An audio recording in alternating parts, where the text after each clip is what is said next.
If you do not want to spend hours creating a book on Amazon KDP that nobody buys, or you have no idea on which niches are profitable and how to spot niches that are a total waste of time, well, in this tutorial, I will be sharing with you 5 red flags that you need to look out for before creating your first book or your next book.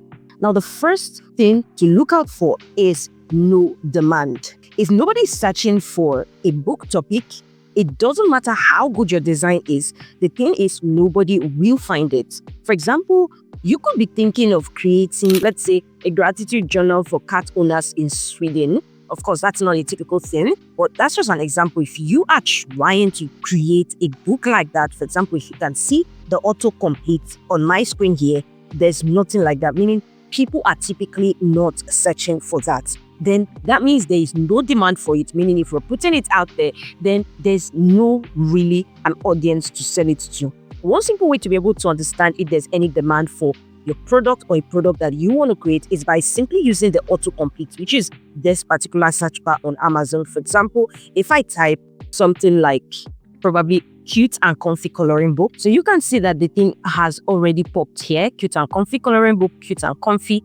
And that means that there's an audience already searching for it, and that is why it is on Amazon autocomplete. You can also utilize free tools like Google Trends or Amazon bestseller section to see what people are actually buying. Now, the second red flag is too much competition. When there is a demand on a particular product with the top results already having thousands of reviews, then you have a lot more people to contend with respect audience. For example, if we just search something like gratitude journals and you look at it, you can see first of all 10,000 results for gratitude journal, and you can see the thousands of views this has. This thousands of views, this one's almost thousands of reviews here with super polished covers and from already established self-publishing brands. That means you are competing with really big fish.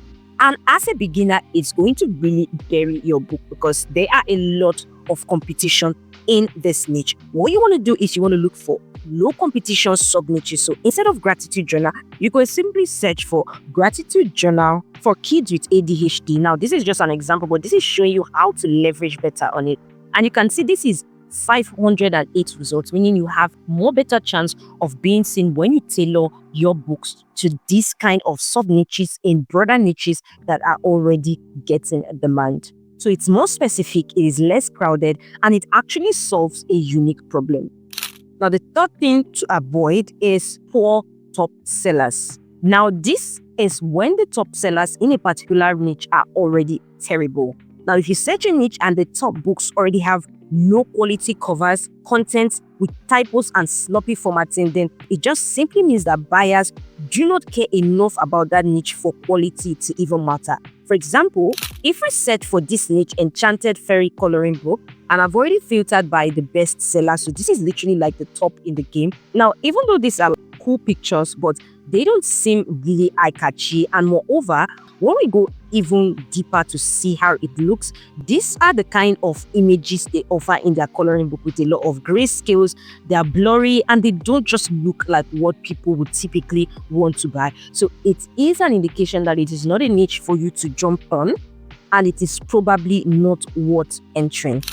Now, the fourth thing to avoid when picking a niche to create your first book or your next book on Amazon KDP is too broad or too vague niches. Now, when you pick a niche that is way too broad or way too unclear, it could literally be doing you more harm than good. For example, if you just simply create a book on how to make money online, now that may seem like a typical kind of thing that people search often. However, it is just too broad.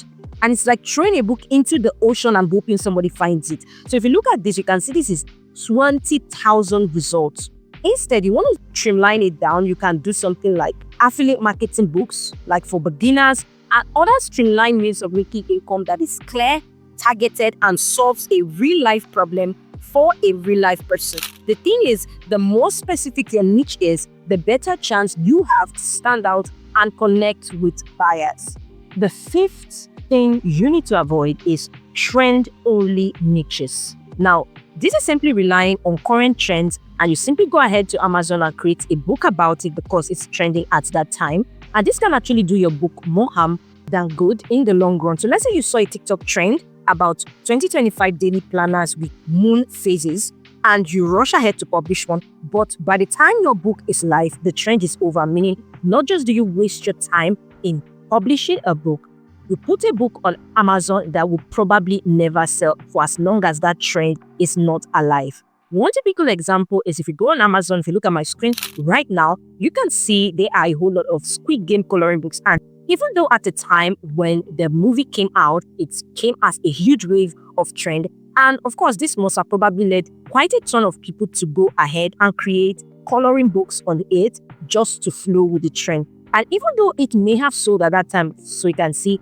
19 sales here, right now, nobody would really be thinking to search for Squid Game coloring books to get it for as long as the trend is not currently in existence.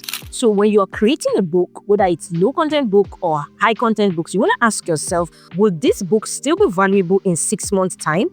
If not, you need to rethink it, because the whole aim of putting out books on Amazon is such that it can be a form of passive income, not for you to be creating new ones every 3 months just because the old ones would never sell anymore.